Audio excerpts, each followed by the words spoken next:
it's fair to say, Ron, I think most governing bodies in any sport take some stick, and you'll never satisfy. Right, yeah. You'll never satisfy everybody, but if you looked at the sort of positive side, you've been involved for sort of 20 odd years on British Crown Green. What do you think has been positive that they've done to sort of improve the sport in any way? Yeah, I'm sure there's quite a lot really, but off the top of my head, it's.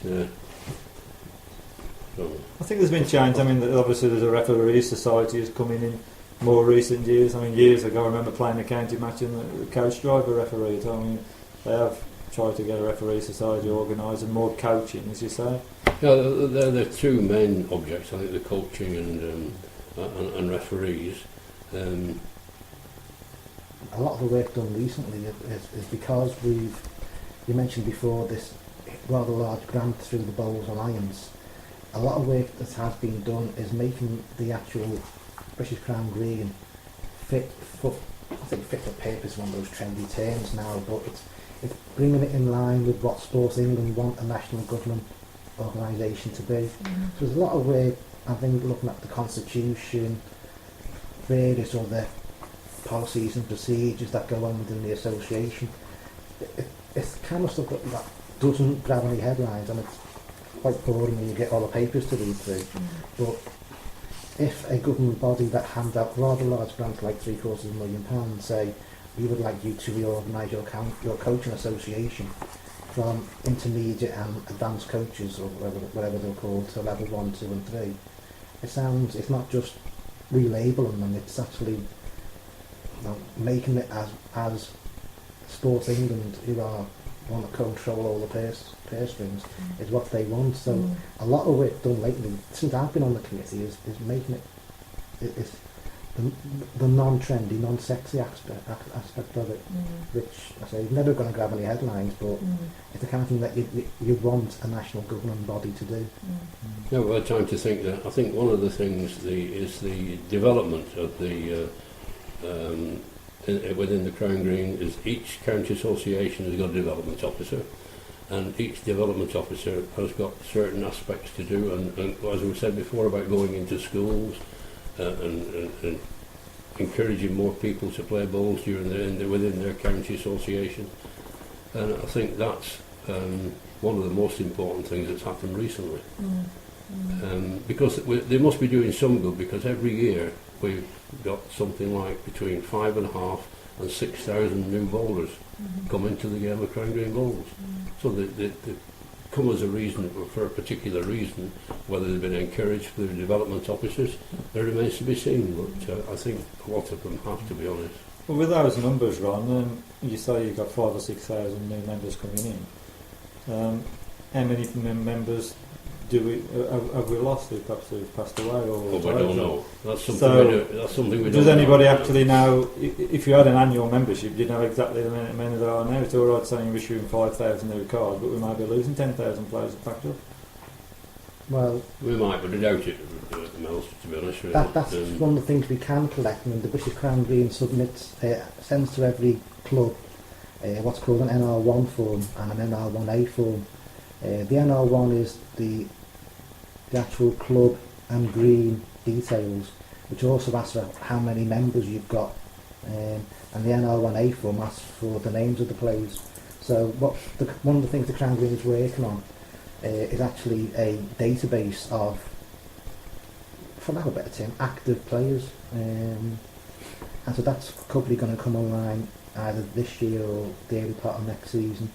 But you are reliant on the clubs actually sending in the information. Will the club send the information in? I know from experience in Merseyside the answer to that is you'll get maybe a third to a half the forms back. If somebody doesn't register on, how is it policed? Well, we had a situation 2 years ago where a young man joined us, and he'd been playing league bowls for 2 years.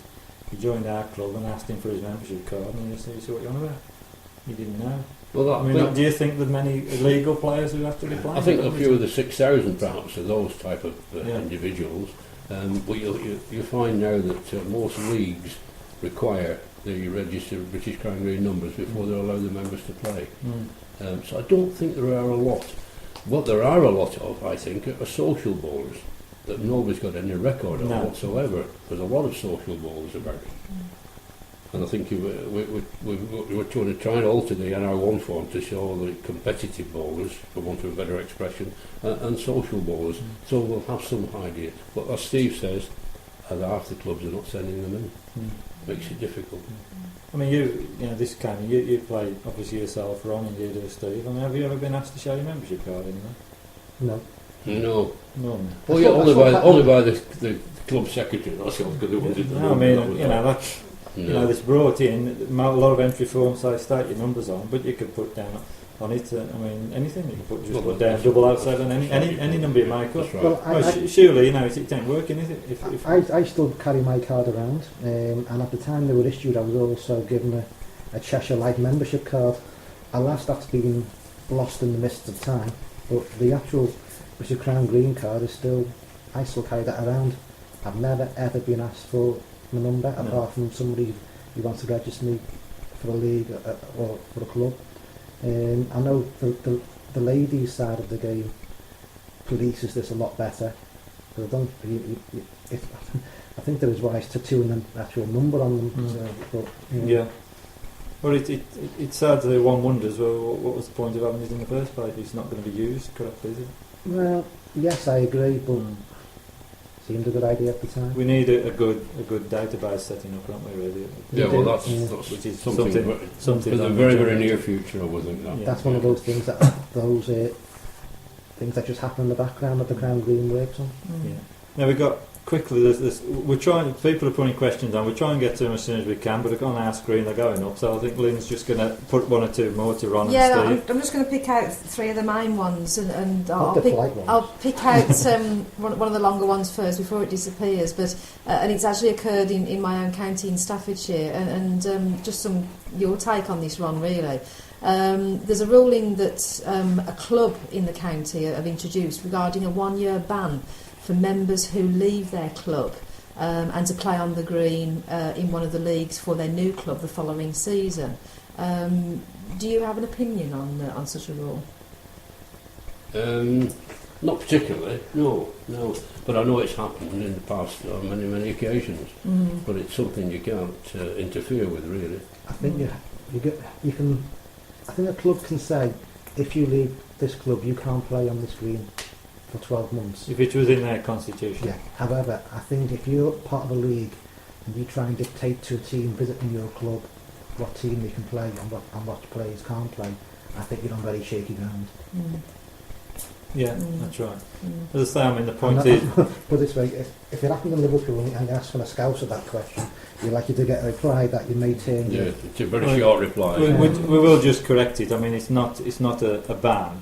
This particular club has put in their constitution that if anyone leaves, you can't play against them on their green the following year. I mean, clubs, as you said, Ron, clubs do have this, Ron. I'm aware of some in the past, and what a club puts in their constitution, it's up to that club, really, yes. isn't it? You know, Very I think, there is circumstances. If you had a club who left and 6 of you left and went to another club, then when you come back the following year, you ain't going to have a team. I suppose you can look at it at the wider angle, but it is up to a club if they want to put these rules in. It's like charging them. If we put a rule in that everybody's wear a red hat, you know what the rule is, don't you?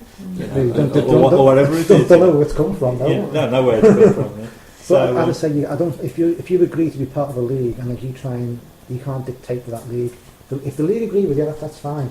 But I say, if I'm the captain of a team and I'm visiting, we're playing away at a venue, and they say to me, you can't play such and such. Well, he's getting told where to go for starters.